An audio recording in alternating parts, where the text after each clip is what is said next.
Diablo Podcast. We are online at diablopodcast.com. I am the host, Flux, and I am joined by Eliminator. Guten Tag. And Neinball. He stole my line. Exactly. I was wondering how you're going to make your comeback to that. So we are talking this week about Inferno. It's a burning issue. Any other puns we can get in there? Yeah, they got a cream for that. Yes. There's no curing the Inferno fever. Inferno, as we were teased, a couple weeks ago, that Kevin Martin's interview, is a 4th difficulty level, and it makes everything much harder.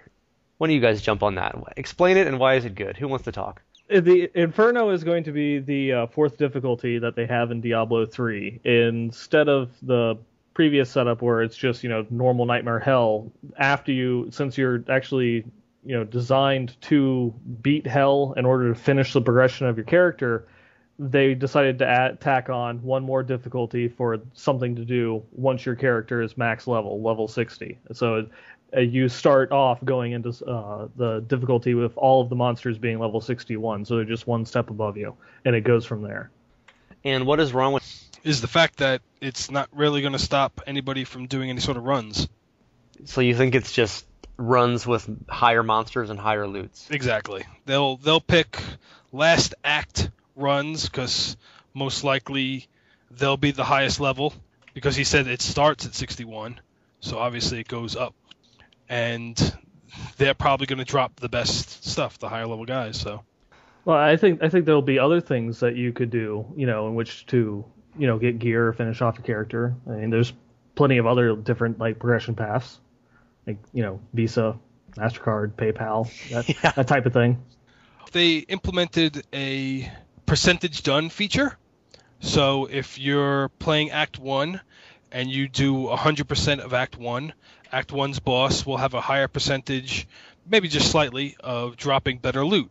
And in each act, the progression continues. So if you get 100% in Act 2 as well as 100% in Act 1, Act 2's boss will be slightly better in loot drop possibilities, and so on and so forth. What you'd have to do with that type of 100% completion is everything that you've killed stays dead. So they'd have to keep track of that on their server side. For the purpose of getting people to stop doing runs and make it a reward than a punishment. So you start off Act 1 in Inferno. You clear out the first dungeon. The computer or the program marks down you've got 100% complete in that dungeon. And then you move on and do whatever the next part, like the Cold Plains or whatever other different areas of the map they're going to be for Act 1. And it will just calculate, each area will have a percentage, and then you'll get to the final boss and you'll have your 100%, or if not 100%, then you don't get the slightly better chance of getting better loot. This is your grand solution to stop runs. What do you think about that, Neinball? that sounds more like a punishment to me than actual benefit, because just looking at the beta, it's about an hour and a half long, and it's only a third of the game. If an act is going to be 3 hours long, that's what you're supposed to do. You're supposed to sit down and play for 3 hours to get to the boss in order to get the better drop chances. To me, that's more of a punishment. Being able to devote 3 hours at a time, per play session, it's a little bit much with my time schedule nowadays. Well, that's why I said things would stay dead. It doesn't respawn. You can come back to it and play it, continue right where you continued off. Sit there and play 3 hours straight. You can play 1 hour, leave, come back tomorrow, and everything beforehand will be dead, and then you just continue on your 100% progression rate.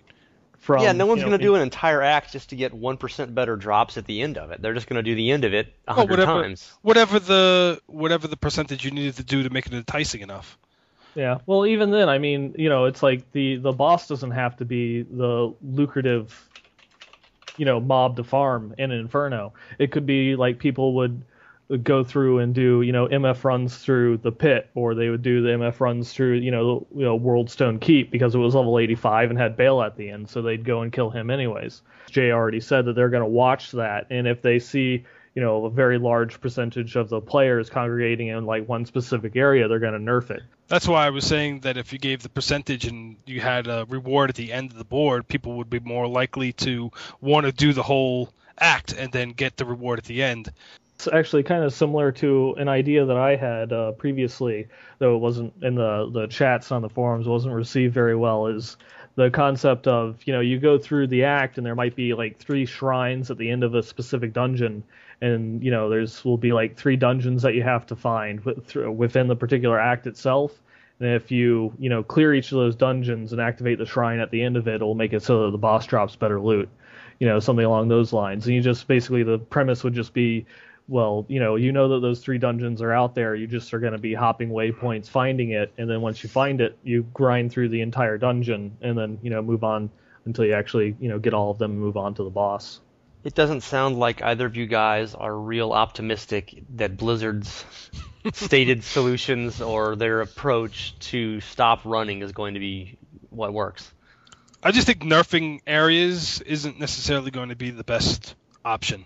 They've already accepted that in like World of Warcraft, where they, constantly tried to make it to where there wasn't a best spec or you absolutely had to have this talent in the talent trees. And then over a few years, they finally realized, well, we know that there's always going to be the one talent that mathematically is going to be, 0.001% better than the other ones, and that's what everyone's going to go through and take for the cookie cutter builds. And they kind of just realized and accepted that fact and are now kind of building around it. Yeah, I think Diablo team probably just hasn't gotten to that point where they realize that people are always they're gonna find whatever is the most effective use of their time for doing MF runs and other things of that nature.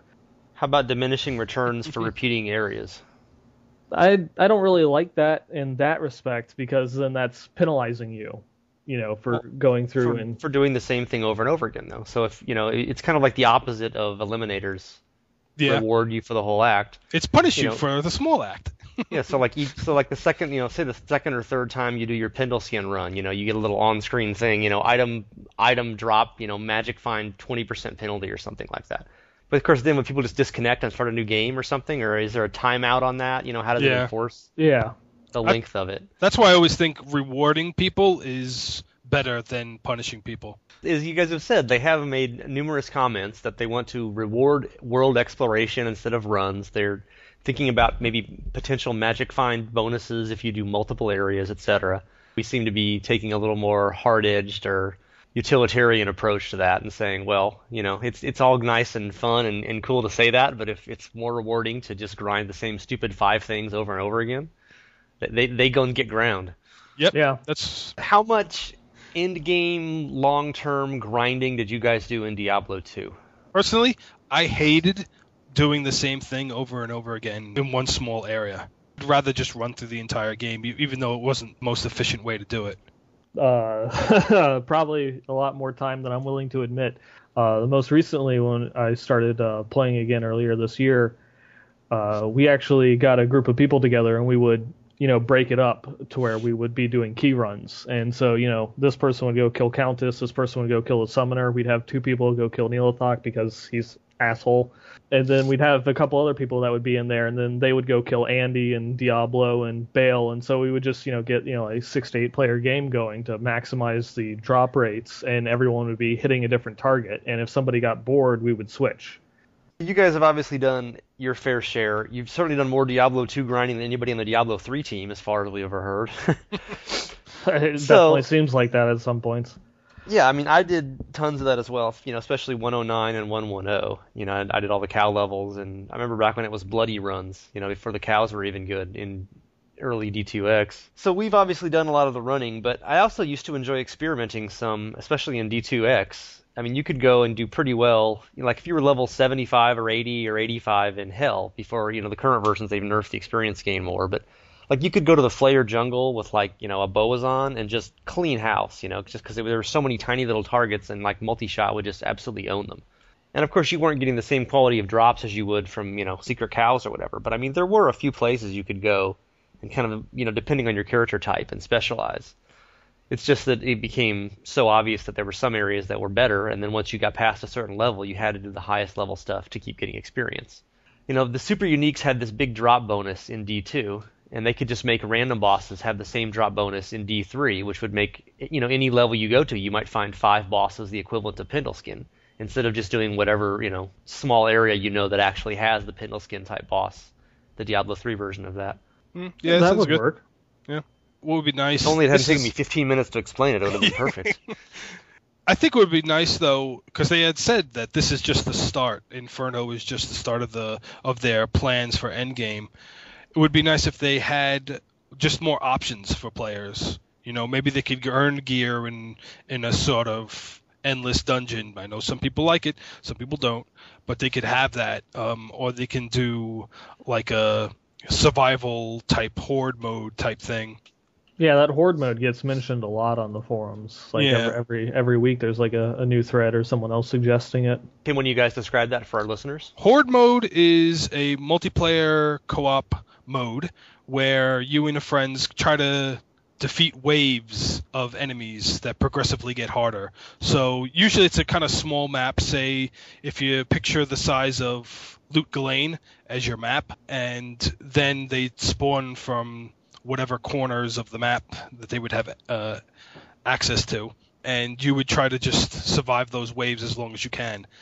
So it's like tower defense without the tower. Yeah, you just try Essentially. to, and at the end you would get like a special loot chest. The end is defined as what? Time limit, or there's X number of monsters? Is or X number of waves usually. Yeah, so it depends. Like sometimes it could be a preset number of waves, or it could just be until you die, where the waves themselves never stop. So it's a single fall thing? I mean, assuming you're softcore? I mean, does each character get one life, and once you die, the whole thing is over? Or do you keep respawning and try to keep going, or what? Different games have different modes. Some of them will be as long as one person on your team lives, the rest of the rest of the teammates will respawn. Other ones will just have it to where everybody respawns at the end of the wave, or once you die, that's it, you're out. I know this is controversial with a lot of people on the forums, but I think they can give rewards for PvP as well and kind of have the same effect. Blizzard has said in the past that you will always have to PvE. That's kind of what they think the core of the game is. Yeah. They don't want to have the World of Warcraft situation where you can only PvP. But let's look at it. In WoW, when did PvP become popular? Not until they started giving rewards. I was out there for hours between Terran Mill and South Shore before there was ever any. Well, when they first unlocked it, yeah, I was out there too. But then after a couple of weeks, it's just like, all right, whatever. I'm tired of. That sounds like that ties in with our earlier comments that people do whatever is rewarding. Yeah. Even if something's fun, they're not going to keep doing it if it's not rewarding. And there wasn't any reward to it. We were just out there killing people because we were killing people. Flux was saying it was fun for the first couple of weeks, and then after it wasn't so much fun, you would just kind of like, oh, whatever. But as soon as rewards came into the play, it was like, oh, wait, let's go and do this because now I can get something out of it. What is Inferno and why is it more difficult? We kind of skipped over that at the start to get to the rating stuff, but they've said, obviously higher level monsters, more damage, and perhaps have a little bit better AI, move a little faster, react a little more quickly. I said that, how many, 2 years ago I had asked at the Twitter, do monsters, when they get a higher level in difficulty, do they attack faster, and I never got a comment back, but it was kind of obvious because I think it was the Demon Hunter video, they showed this one ghoul that literally taunted 11 times before it died. It did not do a single attack to the Demon Hunter. It just kept running at him, stopping, taunting. Take another 2 steps, taunt. Sometimes it would taunt twice in a row. And then it would finally get up to her, and she'd kill it. And they've also mentioned that they may add different modifiers for bosses. There may be some special modifiers you only get in Inferno. Hopefully that will be a lot of fire enchanted. Okay. Yeah. They also mentioned that you would be seeing the tougher actual modifier combos be appearing on the enemies. So fire, lightning, frost enchanted mobs. Every other corner. Like you were talking about when you played Flux, what was the hardest combination you ran into? There really weren't any last year. In 2009, there were some annoying ones out in the desert. I mean, the most annoying one I got was an extra fast doppelganger desert wasp. Speed was about literally probably 10 times faster than normal. They were just, they would flash past you way faster than you could even shoot a spell. And there were like 6 of them because they were doppelgangers. So you finally had to just run. I just had to ignore all the small one. They look the same. Obviously, that's what doppelganger means. And you just had to run and try to find the boss and kill it while ignoring the other 6 ones that were just doing these dive bombing runs at you faster than you could even react. But not a final game feature. They're the buggy pre-alpha system still. But what if they had the linked health and the vampire on them too? Yeah, then you just would have had to go somewhere else. Yeah. You would have said, good game, GG. As I played in the 2009 demo, there was a caster type mob that had like teleport, and I don't remember what the other modifier on it was. But I was playing the monk and, just would get frozen, and then it would teleport away as soon as I got up to it, and that was incredibly frustrating. I just ended up, ignoring it and continuing on because I couldn't touch it at all. Yeah, I've seen comments from other play reports, and people said various things which were vampirific, which is lifesteal, and it just wasn't, they couldn't do it because it would hit their minion or something, and it would refill its life completely the second it hit it once. Did you guys ever play? Were you in the D2X beta by any chance? I wasn't. No. The Ancients were just marvelous in that because they didn't have any caps on the number of immunities they could get. Oh God! And they would get like 4 modifiers in hell. So sometimes you would get one that was like Stone Skin, Cold Enchanted, Fire Enchanted, and it would have natural lightning immunity as well. It would have quadruple immunities sometimes, or triple immunities. And then they would get like magic resistance as well. So they would have, and the only thing to hit them was fire, and it was only doing 5% damage or something.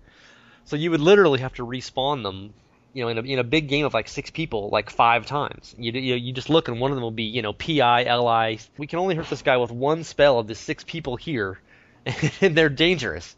You wonder if that's what we'll be getting in Inferno as a feature, not as a bug. Yeah, a terrifying feature. Yeah. Sounds like fun. And it wasn't super dangerous. I mean, obviously the Ancients were pretty dangerous, especially if one of them was cursed or something, and that, the leaping one with his massive axe who can do 1,000 hit points per shot, and you're running around with a 700 hit point sorceress in hardcore. It's a little iffy there, but that was crazy. But it was just really hard to kill them as well. But like we just described the bosses we've seen that were weird in D3, and they weren't so much weird because they were dangerous. It was like you couldn't kill the damn things. It's probably the way it's going to be. You're going to encounter them, and you're going to be like, I can't defeat this guy by myself.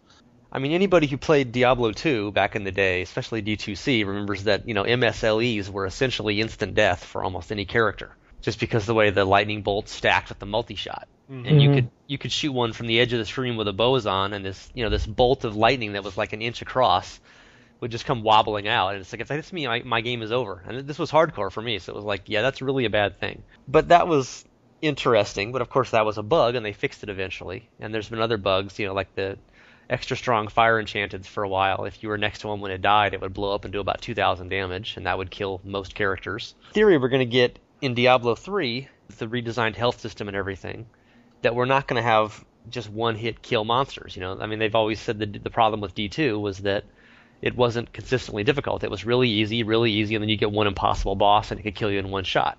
Yeah. And that was the system that was required because you could just chug potions. This is me quoting Jay Wilson about 1,000 times. And now we're seeing there seems to be a lot more potions, and we're seeing some ridiculously high lifesteal values on item mods too. So I'm kind of wondering if this system they've been describing all along is changing somewhat. If there's huge lifesteal, then it seems like they will have to make monsters be able to kill you in one hit. But I don't want that again. Yeah, especially that was like one of the worst things. It's like you go into hell and the Bloodmoor and then out into the Cold Plains, doing okay, and then you fight your first unique monster, and all of a sudden, and all of a sudden you're getting your ass kicked. It goes from being pretty easy to 75% of my life is getting taken away in a single fireball. It's either easy or you're dead. And we're hoping not to see that in D3. That's kind of been the whole point in the health globe system and the revising of the combat system. The barbarian who's going to have passives, you can have double the amount of armor in addition to probably just having a base higher life total than as opposed to a wizard. Are they supposed to be able to take the same amount of damage? Like when mobs come up and if the wizard doesn't play well and the mobs manage to surround them, are they going to be just one-shotted? What is it going to be giving the barbarian a challenge that isn't going to, just two-shot, a wizard or a demon hunter? Good point. I guess you better stay on your damn toes, huh? Yeah. Don't get meleeed as a wizard, or it's all over. So, I mean, some people could want that, where having that type of challenge to where if you're playing a glass cannon, that you're playing a glass cannon, you realize and accept that. Well, we already see that the game is somewhat challenging, even in the beta demo with people dying in Leoric's chamber. One of the other perks of Inferno is that they're saving the highest level weapons and armor. As we saw in the pictures from Gamescom, some of the Inferno gear, or the very high level gear, they looked somewhat like anime robots. What do you guys think of their outfits? I absolutely love the monk. I want to play one, but as soon as I saw that armor set, I've been reconsidering it. Just the highest level armor set? Yeah, it's red and silver and pointy. Is that supposed to be feathers or bones? I'm not quite sure what that is. We're not sure if that's going to be the final set. That might just be one of the sets in Inferno. Oh, it'll even get better, you're saying. Yeah, maybe you'll just add on more frills, some peacock feathers on there. That'd be great. Maybe some scaffolding, But most people seem to agree that the Inferno sets are pretty wacky looking. Yeah. And you guys play World of Warcraft, and you think they're wacky looking. That kind of goes with the whole color controversy thing. It's like people say, oh, they look too much like WoW characters with their giant shoulder pads or whatever.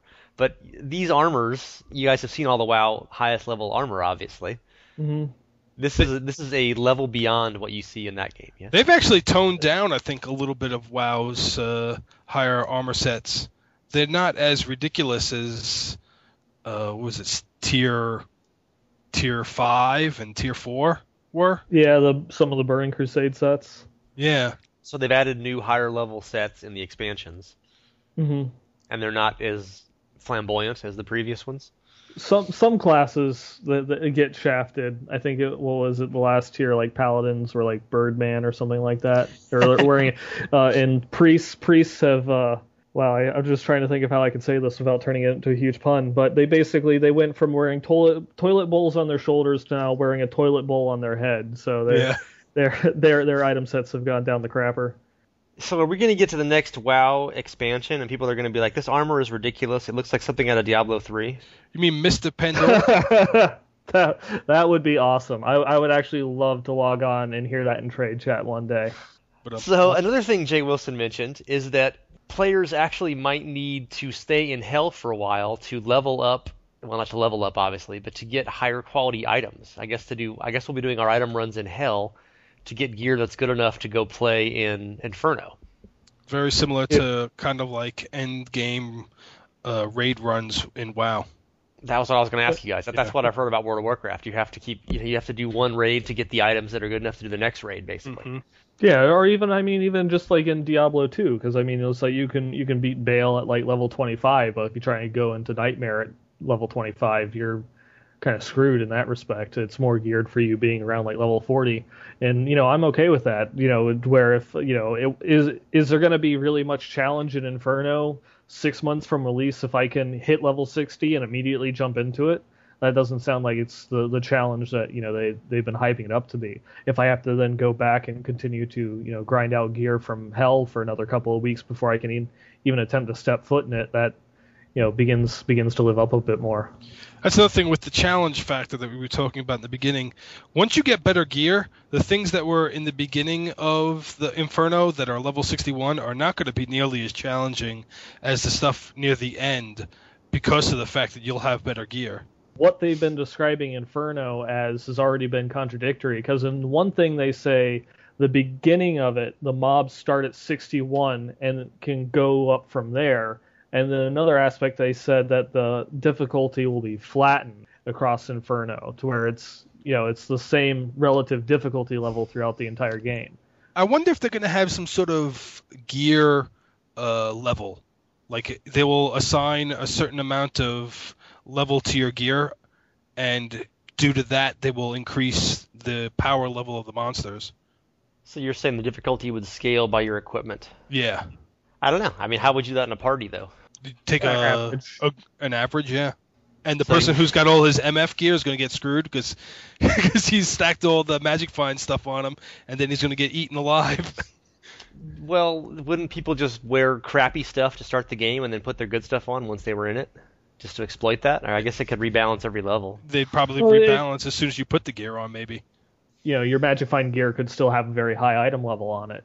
And that would still, raise the difficulty without actually having raised your character power, kind of True. leading you to be even more screwed. It actually should do that. I mean, if you want to make it, a challenge and not be easy with Magic Find gear, Magic Find gear should actually be the highest level stuff because you're saying I can use this and survive even without bonuses. Mm-hmm. It's like, well, prove it. Mm-hmm. Yeah, I was really wondering about if item levels are going to be in the game. I think it's actually a good concept if they did put it in.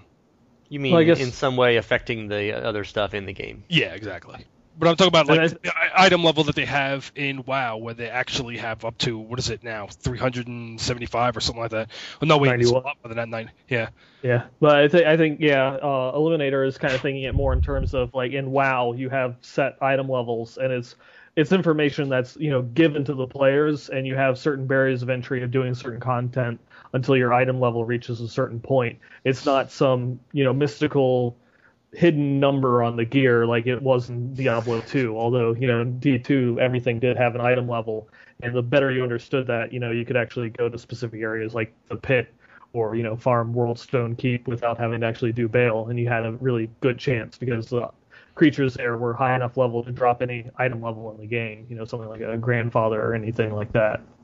Well, I think they'd have to put item levels on the gear if they want you to do a little bit of grinding in Hell and then go into Inferno, because then how would you know if you're ready for Inferno? What, just go in and get killed and then be, oh, not ready yet, go back? They already do have the predetermined tiers or sets or whatever they have, like the 18 different tiers of gear. If you're going in and say Inferno is going to be specifically tier 17 and 18, and you're mainly in tier 15 16 gear, at that point you could probably reasonably say, well, I'm ready for it. Whereas if you're half of your gear is still like tier 10 from the beginning of Hell, then you're probably going to be checking yourself.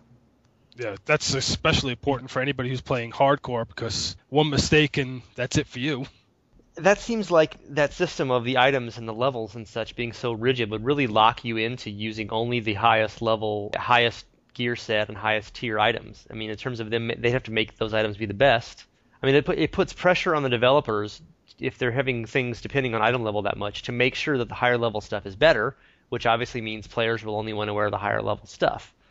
I think a lot of us, I mean, I was hoping at least, I can't speak for the entire world in this case, although I often do, but we were hoping for a little more variety, like maybe there'd be a tier set, a gear set 14 helm that was just really awesome for demon hunters or something. Yeah, maybe you'd enjoy using that instead of always having to wear the 17 or the 18, and the same for everything else. Well, that's why if the gear was assigned a amount of power level, it didn't matter what tier it was. If it had a lot of really good bonuses, that could be a high power level instead of just being a high tier level. Well, it could also be, something like Goblin Toes or Gore Riders. It's a normal and an exceptional boots that still most melee focused builds were using just because of how powerful they were, because of the modifiers on them, as opposed to, some of the elite counterparts. Wouldn't that contradict all of our previous comments about the game knowing what your item level is and if it's appropriate for what you're doing? Unless you're saying the developers should go through and put some kind of hidden number on every item in the game saying this is really good even though it's only level 12 or whatever. From what they've done, especially with some of the screenshots that we've seen where items have, like a crit rating or something along those lines, it does look like they're going the WoW aspect of it, to where a higher item level, higher tier gear is just going to be innately better because it can have more stats to it. The flat difficulty thing, we mentioned that. They've said that all the monsters will be at least 61. I assume that means that anything in Hell will be higher level than anything anything in Inferno will be higher than anything in Hell. Do we think that? I mean, it doesn't seem fair that the first zombie you get in Inferno could drop better than the last monster in Act 4 of Hell, right? We know what the minimum expectation for Inferno is, but we have no idea what the maximum level for Act 4 is in Hell. I mean, as I'm sure you guys realized in Diablo 2, it was generally better to stay and do Act 4 or Act 5 before you you got better stuff from Nightmare Bale than you'd get until Act 3 of Hell. It was easier, it was worth as much or more experience, and you got a much better item possibilities. Maybe not as high a quality items, but much better chance of getting sets and uniques and such.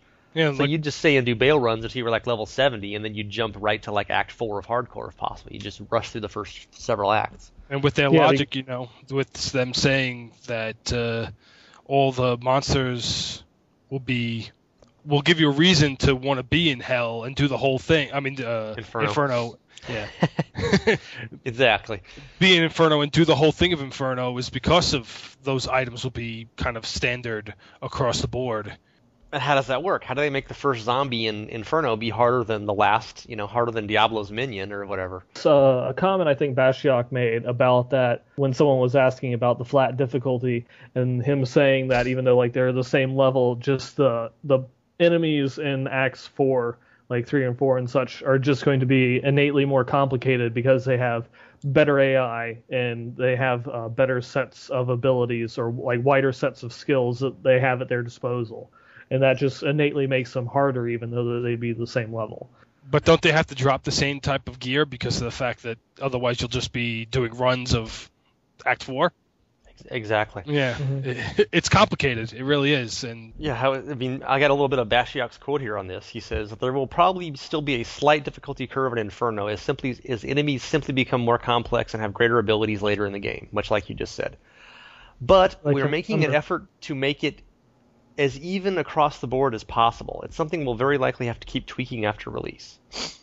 Can they, and how will they? I guess that's... Would anybody actually go to fight the more complicated monsters if they have just the same chance of dropping gear as the ones in Act 1? They'd have to give you some reason to want to go to Act 4 and kill the more complicated monsters, which, from Jay's comments, also have a chance of being a higher level and therefore not the same difficulty.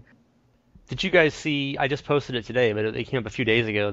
Somebody quoted Bashiok from a year ago saying that a 4th difficulty level is a terrible idea and they would never do it. Yeah, I saw that one. That's sort of amusing. Yeah. He said, open mouth, insert foot was his fly. Yeah.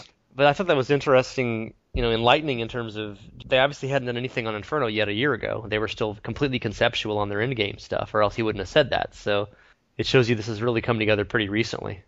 And that ties into a second question. Is some people have criticized Inferno by saying it's kind of a cop-out. Like it's instead of doing additional content, sort of like the Pandemonium event, people are saying that it's a cop-out just to rerun the same content with tweaking the spreadsheet values instead of actually making new areas and new levels. Do you guys feel like we're getting kind of ripped off and they're being lazy? Are they rushing to get the game out and not adding in what they could have done, and we're going to get better stuff in expansions? I think it's a good starting point. But I definitely wouldn't say it's a good end point. They need to add more stuff as they go along with the game.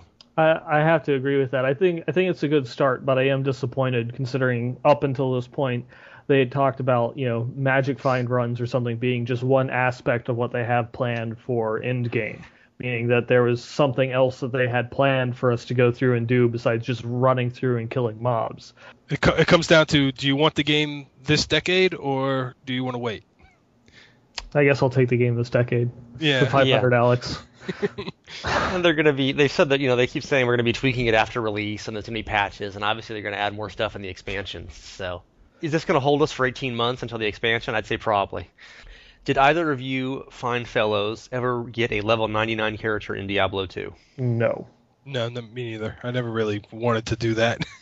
Yeah, Spent the X amount of hours for those last useless levels. Did you retire your high-level characters? Did you get them to 90 or 92 or something and then just start playing someone else, or did you keep grinding away at all? I usually started new characters. Yeah, I think the highest I ever got was about 93. One of my friends got to 96 and said, that's it, I'm done. And then either, start up a new character or play something different. Well, I had a 99 hardcore Javazon at one point and retired her. And I also, when I got my other characters, they would usually get into the 90s and I would just kind of get tired of them and start playing someone else. And it's a different mentality entirely with Diablo 3, and you guys are familiar with it from World of Warcraft, where, kind of the end game begins once you're at max level. And I think it's a weird concept for a lot of people who haven't played World of Warcraft. I mean, I'm thinking of it from the Diablo 2 mindset, and it's like once my character is max level, I'm done playing them. I'm sick of them by now. I want to try something different. And obviously that's exactly opposite in Diablo 3. Do you guys think that's going to be an issue for people, or? I think there's been a lot of people that have expressed that opinion that they're their preferred way of playing the game was, going and leveling up alts. They would, or not alts, but just new tunes. They would go through, they'd play through normal Nightmare Hell. They'd get them into the 80s or whatever, get their build more or less finished, play around with it for a little bit, but then it was time to delete them and, move on to another character and try something new. Diablo 3, it's going to be a lot more focused on just picking with that one singular character, which for them is going to be, like a huge shock and change of playstyle. I think the items are really what's going to give people a sense of the progression that the levels did in Diablo 2. Well, they better, because you don't get any more levels. Exactly. I mean, they have to be. They have to be the, like, oh, here's another, 10 more points to this, and then you'll find another one a couple of minutes later. Oh, here's another 20 more points to this, and you'll keep getting more and more items like that keeps making you want to keep going. A level 99 character in Diablo 2 wasn't a whole lot better than like a level 90 character. I mean, a few things kept scaling up, but there were items that gave you more magic find for every level and such. Mm-hmm. So in theory, you could have kept playing the same character in D2, and some people did. I mean, I just used my 99 for gambling eventually. But that's a far cry from the World of Warcraft system where you play the same character more or less forever in many cases. And obviously they kind of intend that for Diablo 3 as well. But it's also easier to get alts up to the max level and also get them to start getting gear and doing the things that your main was doing. WoW. In certain respects, like, I do a lot of high-end raiding in World of Warcraft, and, we all have our, me and the rest of the people in the group have our, our main characters that we've brought together in which to do raids. If someone ever wanted to switch a character, it would either involve other people having to switch up their respective roles, or them only having a select, choice of which character they're going to play. Like if a melee DPS decides to go and change, well, I want to play, a caster or a healer now. It's going to affect the actual dynamic of the group. So you're much more limited in that respect because you have to take in other people's actual character choices when you choose to like roll a new character. You won't see that as much in Diablo 3 because anybody can go through and play anything. So buying the gear too is not bound to the first character like in WoW, so that you can say if you wanted to try a different class that had similar abilities like another caster, you could just give them that gear that you had on the other one. By the way, Neinball, every time you say tune, a baby harp seal dies, just so you know.